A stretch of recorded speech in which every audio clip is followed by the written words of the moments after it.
तर आता question number 46 आपण सॉल्व करणार आहे. तर क्वेश्चन नंबर 46 दिलेला आहे. Figure shows triangular lamina which can rotate about different access. Moment of inertia is maximum about the access. तर हा ट्रायंग्युलर लॅमिनार बॉडी दिलेला आहे. तर कोणत्या ॲक्सिसच्या अराउंड सगळ्यात जास्त मोमेंट ऑफ इनर्शिया राहणार. तर हा क्वेश्चन 2021ला आलेला आहे. तर याचे 4 ऑप्शन. पहिलं ऑप्शन आहे PR, दुसरं ऑप्शन आहे QS, तिसरं ऑप्शन QR आणि लास्ट ऑप्शन PQ. तर बघू याचा आन्सर काय असेल. तर या पर्टिक्युलर क्वेश्चनमध्ये आपल्याला एक ट्रायंग्युलर बॉडी दिलेला आहे आणि डिफरंट ॲक्सेस दिलेला आहे. तर त्याने विचारलं आहे की सगळ्यात जास्त मोमेंट ऑफ इनर्शिया कोणत्या ॲक्सिसच्या अराउंड असेल वेगवेगळ्या ॲक्सिसमध्ये.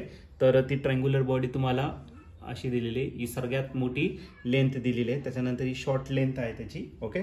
आणि हा झाला तुमचा राईट अँगल ट्रायंगल तयार झाला. याला लेबलिंग दिलेलं आहे. P पॉईंट दिलेला आहे, Q, आणि इथला पॉईंट जो दिलेला आहे तो काय दिलेला आहे तर R दिलेला आहे. ठीक आहे. असे 3 पॉईंट या ठिकाणी आपल्याला दिलेले आहे.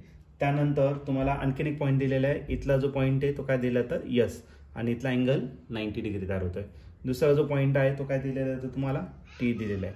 तर असे डिफरंट लाईन्स दिलेले आहे. तर कोणत्या ॲक्सिसच्या अराउंड मोमेंट ऑफ इनर्शिया सगळ्यात मॅक्झिमम असेल. तर याच्यामध्ये जो फर्स्ट ऑप्शन आहे A, तर तो दिलेला आहे PR. ओके. ॲक्सिस कुठे दिलेलं आहे तुम्हाला PR. आता ही PR घेतली बघा. ही काय घेतली आपण PR.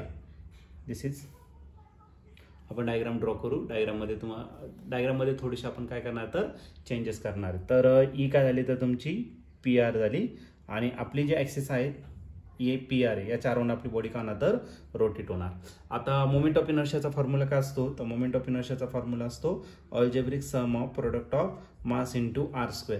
तर ही लाईन झाली, आणि या Qचं आता इथून R म्हणजे काय परपेंडिक्युलर डिस्टन्स. तर या केसमध्ये जर घेतलं तर PR ला परपेंडिक्युलर कोणती लाईन आहे तर PR ला आहे QS. तर ही जर लाईन घेतली तर ही तर या केसमध्ये परपेंडिक्युलर लाईन आपण काय कन्सिडर करू QS. त्याचं आपल्याला काय करायचं आहे स्क्वेअर करायचं. ठीक आहे. तर दुसरं पण ऑप्शन चेक करू आपण. ओके. दुसरी जी लाईन दिलेली आहे ती कोणती दिलेली आहे तर QS दिलेलं आहे. QS हा बघा ही लाईन. याच्या अराउंड आपली बॉडी काय होणार तर रोटेट होणार. ओके. आणि या लाईनला परपेंडिक्युलर जे डिस्टन्स आहे ते कोणतं आहे तर RS. म्हणजे RS त्याचा काय करायचं आपल्या स्क्वेअर. RS घ्या नाहीतर PT घ्या. ओके. किंवा काय करू शकता तुम्ही PSचा काय होणार आहे स्क्वेअर होणार. ठीक आहे. हा झाला तुमचा नेक्स्ट ऑप्शन. नेक्स्ट जो ऑप्शन आहे तो आहे तुमचा QR. नेक्स्ट जी लाईन आहे ती आहे तुमची QR, आणि QRला जी लाईन परपेंडिक्युलर आहे याच्या अराउंड आपली बॉडी काय होणार तर रोटेट.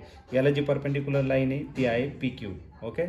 म्हणजे आपण काय करणार तर PQ त्याचं काय करणार आहे तर स्क्वेअर असेल. ठीक आहे. तर याच्यामध्ये जर बघितलं तर QS पेक्षा B आपला PQ सगळ्यात मोठा आहे. त्याच्यानंतर RS जर बघितलं तर RS आणि PS याच्याविषयी पण आपला PQ काय सगळ्यात मोठा आहे. ओके. आणि लास्ट ऑप्शन आहे तुमचं D ऑप्शन.